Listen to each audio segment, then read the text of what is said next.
Kagulat World. Isang Pinay tennis sensation na rank 45 pa lang pero biglang nakasecure ng top seeding sa isang major European clay event.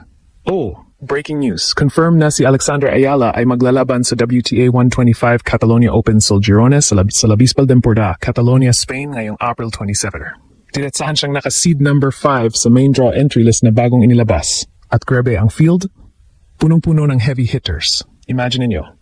Isang buong tournament sa gitna ng Catalan countryside, red clay courts na puno ng spin at slides, at si Alex, ang ating 20 anyos na left-hander, ay isa sa mga top favorites. Fresh mula sa kanyang intense prep sa Spain mismo, ito ang kanyang unang opisyal na clay stop sa 2026 season na may ganitong kalaking stakes. Pinoy pride ang umaapaw sa bawat tennis forum at social media, at maraming netizens ang nagsasabi na ito na ang tamang teaming para sa kanyang clay breakthrough. Tara, samahan niyo ako habang i-breakdown natin ang buong entry list drama. Mula sa kanyang current standing hanggang sa kung ano ang ibig sabihin nito para sa kanyang European swing. Day 6 ng ating series at ito na ang pinaka-solid na balita pa. Ready na ba kayo? Let's break it down.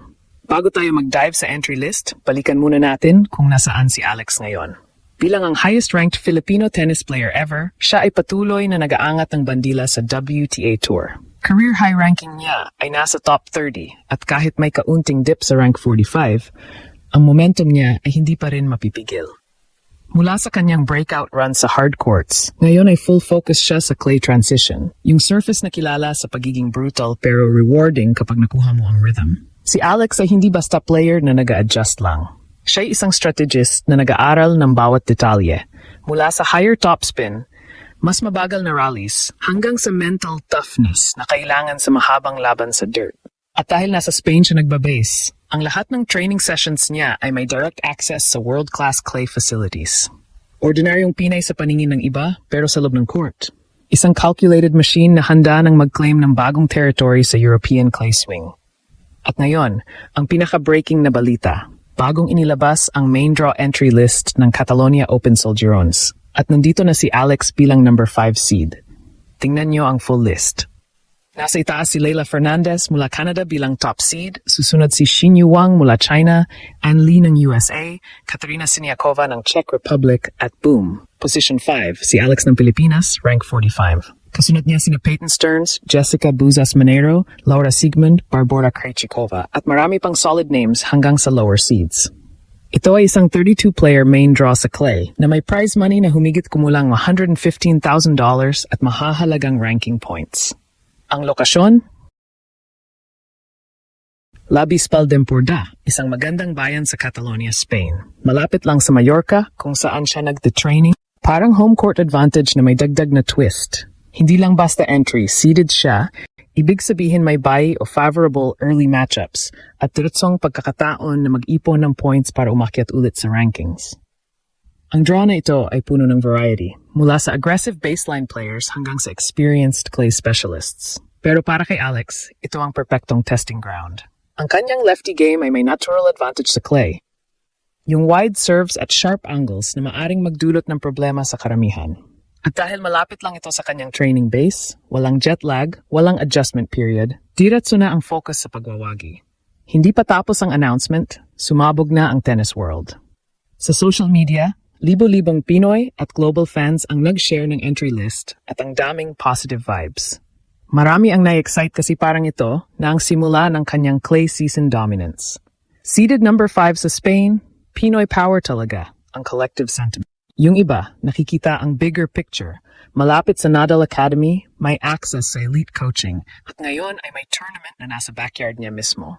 Para sa SEA tennis community, inspiring ito, isang Pinay na nakikipagsabayan sa top 50 to 100 players sa isang European event. International viewers naman, impressed sa kanyang consistency at pagiging ready para sa clay. With her current form and location, she could go deep here. Ang daming ganitong comments. Trending agad ang balita at maraming nagsabi na ito ang pinaka-strategic pagpinya para sa April-May swing. Mag-ipon ng confidence at points bago ang mas malalaking WTA 1000 events. At si Alex, sa kanyang quiet dedication, alam nating ramdam niya ang suporta. Ang pagiging seeded sa ganitong field ay patunay na kinikilala na siya bilang contender, hindi lang participant. Parang sinasabi niya sa bawat rally na ginagawa niya sa training. Ready ako. Pilipinas, watch this space. No ang ibig sabihin nito sa malaking larawan?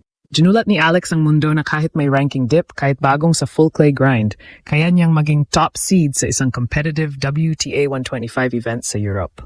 Para sa mga kabataang Pilipino na nangangarap, ito ang living example. Mula local court sa Pilipinas hanggang sa seeded spots sa Catalan clay, lahat ay posible kapag may tamang prep at focus. Ang tournament na ito ay hindi lang isa pang stop.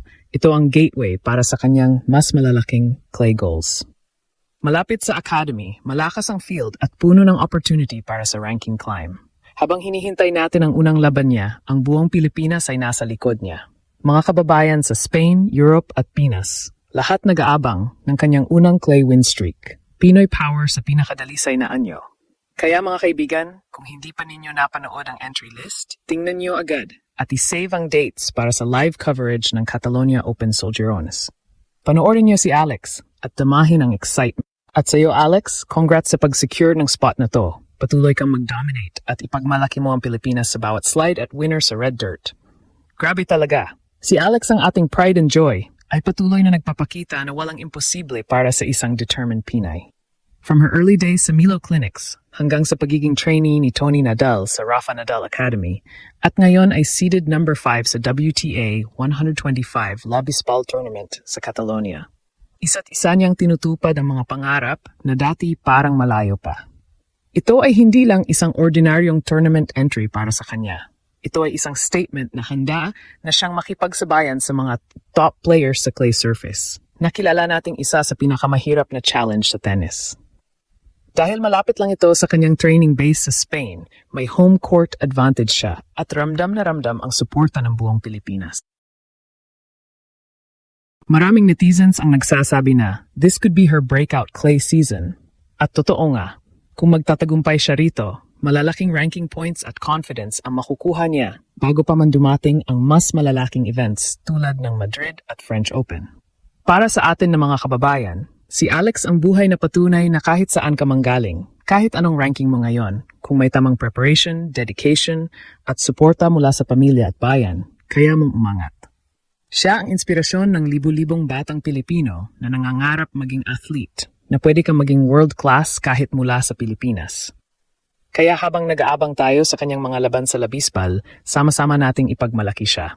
Cheer loud, pray hard, at panatilihin ang Pinoy pride. Alex, ikaw ang future ng Philippine tennis. Patuloy kang lumaban, patuloy kang mag-shine, at ipakita mo sa buong mundo kung gaano kaganda at kalakas ang talento ng isang Pinay. Tayo to Pilipinas. Walang susuko, walang atras. Go, Alex. We are all behind you 100%.